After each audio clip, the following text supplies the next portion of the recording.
Okay, Sherry, so this was the best by far. And right now, it's the most complicated one that I've seen. Well, no, one of them was using the camera movements and it was pretty cool, but the point is that this was very impressive.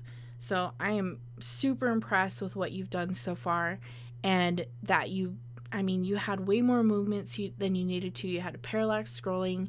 It had like this rich action in it. So I think this is phenomenal. What we need to work on though is there's just a couple of areas where it's not quite working.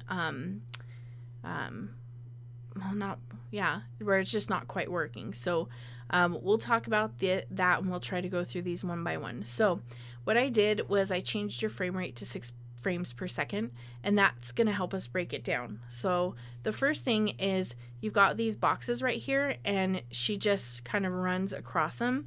And then as you watch her, sometimes we see double, or like the jump should have stopped there and then start running. And then see how the road is sliding underneath her. She should stay where the original road was. So I'll show you a couple of that and see how she like kind of jumps and then jumps again. And then we're seeing 2 or 3 of them. So that's probably something's happening, like some of the keyframes are overlapping. So what I would recommend, and you could even do 1 frame per second if you really need to do it, but we're going to tackle these one by one. So back here, as we move through, I can see that you have the cowgirl running, and then you have the cowboy running, but he's not even on screen. So I wouldn't even have him running yet, especially because we barely get introduced to her and we want to see what she's doing.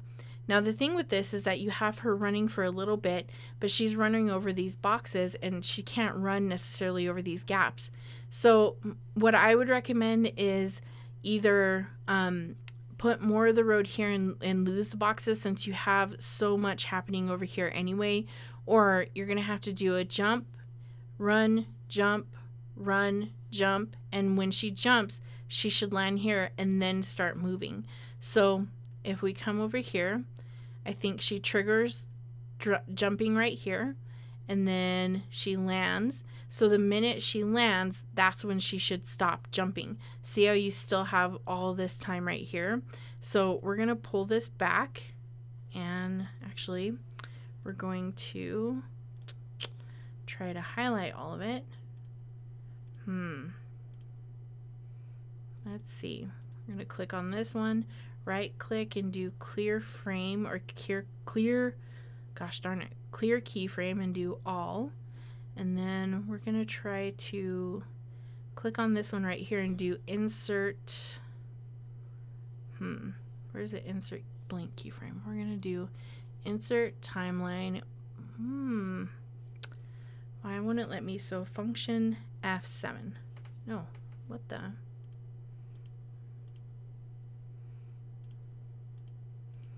Okay, so we are going to just put that at the end, for heaven's sakes. And all right, so if she's going to land right there, then she stops.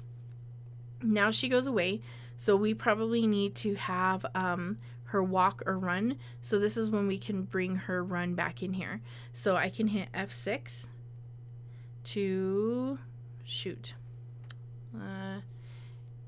You can, for the F6, you can put your run keyframe back in. Sorry, it's like late and these are taking, I'm doing a video for everybody, so cowgirl run. All right, so we're gonna pop her on there, and it's locked, so of course that doesn't work. And we're gonna have to look back here and see if we click on her. She was 269 by 227, so we'll click on her here, and properties 269 by 227.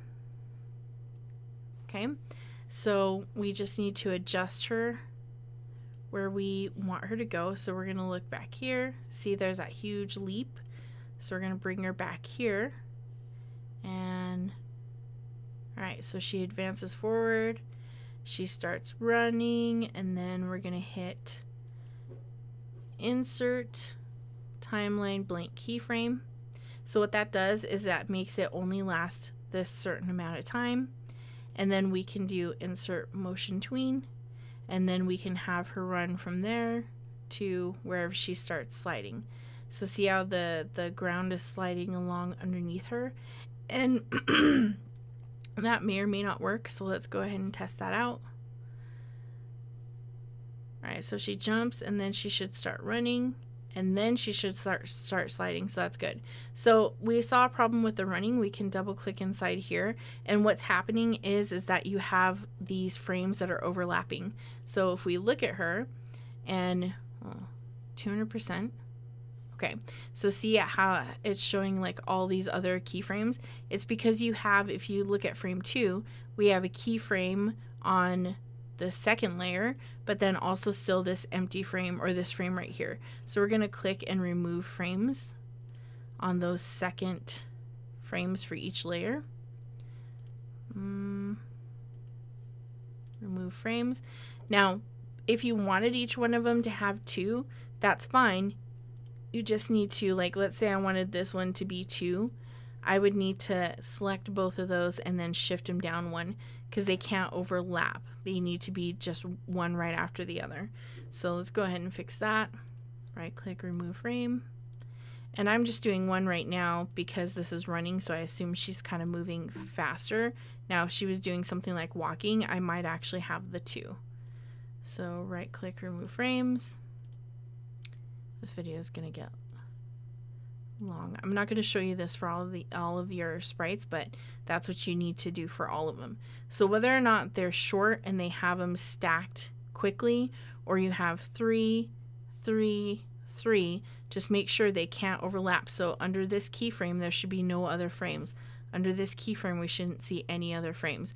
And then make sure you scrub the playhead so that you're seeing only one. And if you see only one the entire time, you should be fine. All right, so let's go back in here and watch it again. All right, so as she runs through, good, we're not seeing double. She jumps, lands, starts running, sliding, so we don't see any of those doubles, and then she starts shooting. So the other part is, see how the ground looks like it's sliding underneath her? When she was moving, it looked like she was moving with the ground, but now she's moving and that ground was moving without her, or now she's standing and the ground is moving without her. So what we're going to do is we're going to go to the very first frame where it goes cowgirl shoot. So at this frame, see, look at the position of her foot, and then what you want to do is you actually want to, on the last keyframe of it, we're going to go ahead and unlock her. We're going to click on her and we're going to move it back, hold shift so that it stays in the same spot. But I think it was right there, so we can check it by looking here, and the tip is right kind of where that curve starts moving down. There you go. So now she should slide back with it. So then you should have this little jump, right? So there are 1 or 2 things you can do. You can slide it back and then just keep jumping back and forth to see what you got. Or we're going to do something called onion skinning. So if I do onion skin, it shows me the previous position. So with this new, where is she at? Cowgirl melee.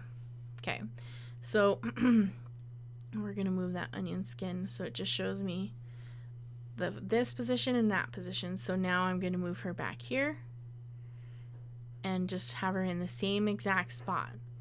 So now you just have to make sure, turn the onion skinning off. It looks like the cowboy, see how she's still sliding? So that's the problem. She still needs to stay over there, so you're going to have to fix that one again too. But the problem is she's going to start swinging and he hasn't even gotten there yet. So you need to have him keep running. Like, he shouldn't fall right there. It doesn't make sense for him to fall. But he should jump and then run over to her, and she should still be positioned over here. So let's go ahead and see what we've got so far. All right, so she runs, jumps, lands, runs a little bit, and then she slides, and then she's going to stay, and she's staying in position, but we're still moving over so we can see this guy coming to attack her. Can you see the difference between now? It doesn't look like she's like on a conveyor belt. So he has some double things happening there, and then she runs. So this is correct, but just watch those big hops. Did you see that one right there? Just watch those. So make sure that you have her advancement is anytime she switches positions, that it's not some big leap or that she's standing in place or whatever. So I don't want to make too big a video because it's going to take forever to upload, and I want to get this to you as soon as I can. But see that one? See that jump right there? So you're going to use onion skinning in that position as well. So again, we'll turn onion skinning on, and I usually do it just the 2, but if you want to do more, it's up to you.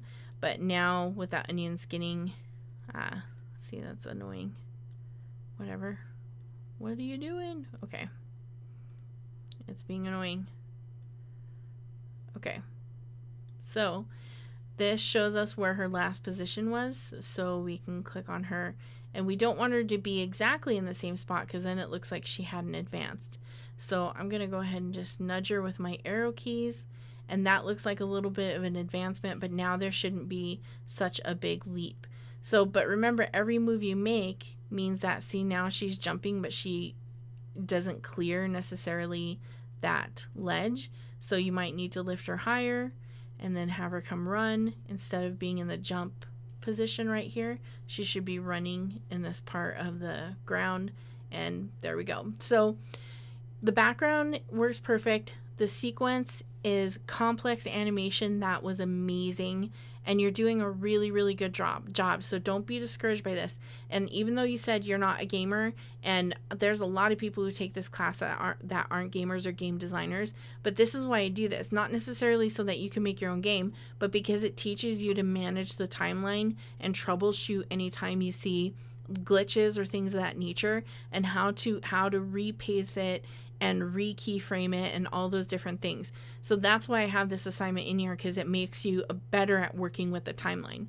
So anyway, if you have any other questions, I'm so sorry that this is late. It's just been kind of a crazy 2 weeks for me. So I'm trying my best to get back to normal. So let me know if you have any questions, and I'll look forward to seeing your next project.